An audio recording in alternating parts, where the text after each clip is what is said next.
All right, so you asked for the recipe of how I make these black beans. Here I go. First step is I take a fistful of beans for each person that's gonna eat. Does that make sense? So if I'm feeding 5 people, 5 fistfuls. Everybody can do what they want, but this is how I measure. 2, 3, 4, 5. And because I want some leftovers, I'm gonna put 1 more. And then you gotta wash the beans. There's no rule to washing the beans except you're looking for bad beans. You're looking for ones that don't look good. I rolled them around on my head a little bit, my hand a little bit. All right. See the ones that are discolored, like that one right there. That one's gotta go. I take it out. Okay. And then we put the beans right back in here. I'm gonna add some water. I add enough water so that it covers it, maybe an inch or 2 above it. See that? I don't put anything else inside of this. While this is cooking, I start making the seasonings. Okay. Okay, so now we're gonna put the button on. Pressure cooker. I don't know how people exist without this pot. So pressure cooker, about an hour, hour and a half. And then I'm gonna press start. That's it. I don't press none of the rest of these buttons. And let it do its thing for about an hour and a half. All right, let's see. Aha, you see what they look like? Boom, bam, boom. Okay, so it should have this kind of broken. You see how they're broken inside? You see that? Now, one of 2 things can happen. See that? You see that consistency? That's perfect. And the water is long. You want it to be thin at this point, because if it's thick, it's gonna cake up and it won't taste so good. You want it to be like that. All right, so now we need some extra virgin olive oil. I put a good amount. Maybe that's like a 1/4 cup or so. Okay, just cut. Okay, so now we got about 4 or 5 garlic cloves in there. Okay, we're gonna let it do its thing while we get the other seasoning. You see this? This is my red roasted onion, but I made it. So I made this. I make this from onions. I make my own onion powder.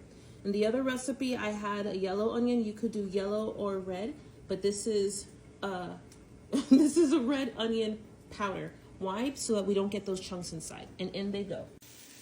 Now the truth is, when I'm really lazy, I just go like this and I break it with my hand. Everybody's different. You should take a knife and do it fancy, but I just put it in there like that because I'm doing it quickly. So that was chopping too much and I couldn't see, so I wanted to put it here and make it easy. All right, now we're gonna take, I don't know, about a tablespoon of onion powder, put it in there. We're gonna take about, I don't know, this is salt, maybe about a tablespoon of salt to start. Then I'm gonna put 7, 8, 9, 10, 11, 12, 13, 14, 15, 16. Okay, and then 1 more. So the first one was onion powder. The next one is so you have garlic, tomato, onion powder, black pepper, salt, and this is cumin. I haven't put it into the container yet, but it's about the same ratio, cumin. Okay, but you need good cumin. Let's put a little more. I like this cumin. This cumin's good. All right, there we go. Seasoning. So this part is called the sofrito. I personally am not looking for these tomatoes to get into small pieces. Let me tell you why. Because my kids don't like my little baby, she doesn't like the little pieces. So I want to pick this thing up whole and put it in my own plate. But if all the adults were eating it, I would chop it into small pieces. Okay, the goal is to get it to break down, just for me, to get it to break down a little bit.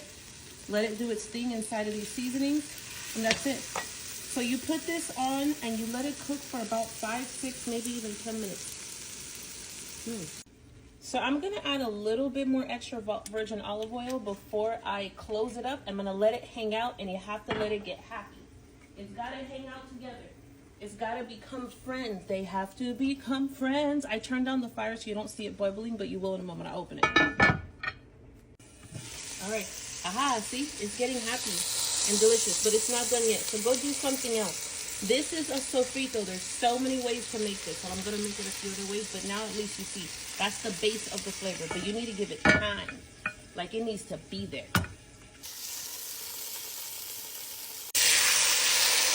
And then you just pour it in there. And you let them be together. They're together. All right, but to this, I'm actually gonna add a little bit of water. This needs water. How do I know?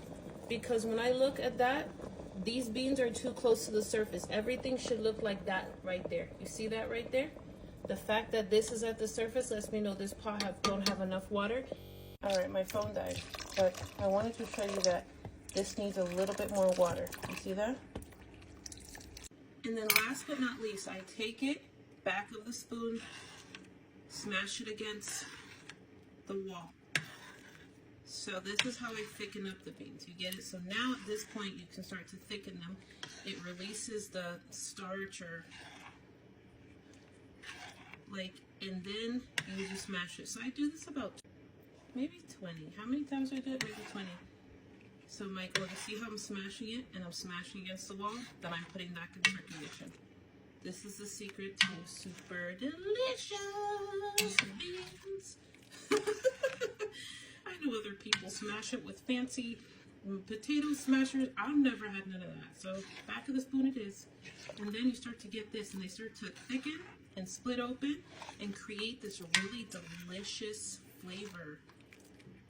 It releases something. I don't know. Anyhow, just like that. Okay.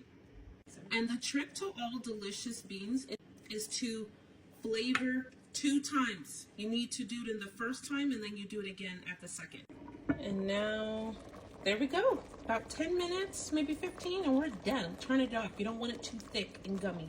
Okay, same thing here with rice. Right, so I'm gonna do 1 for each family member. 1, and this rice is jasmine rice. You've been cooked 3 times. You can use what you want, but this bottle is done, so we're in trouble.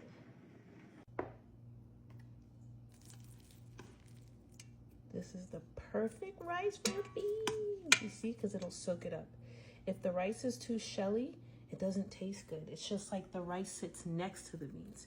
But this type of rice, it's almost like sticky. Ta-da! Isn't it so delicious? Gosh, it's so good.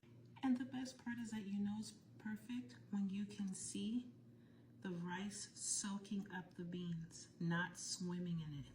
You want it to soak. That's it. This is the perfect, most, oh my gosh, it's gonna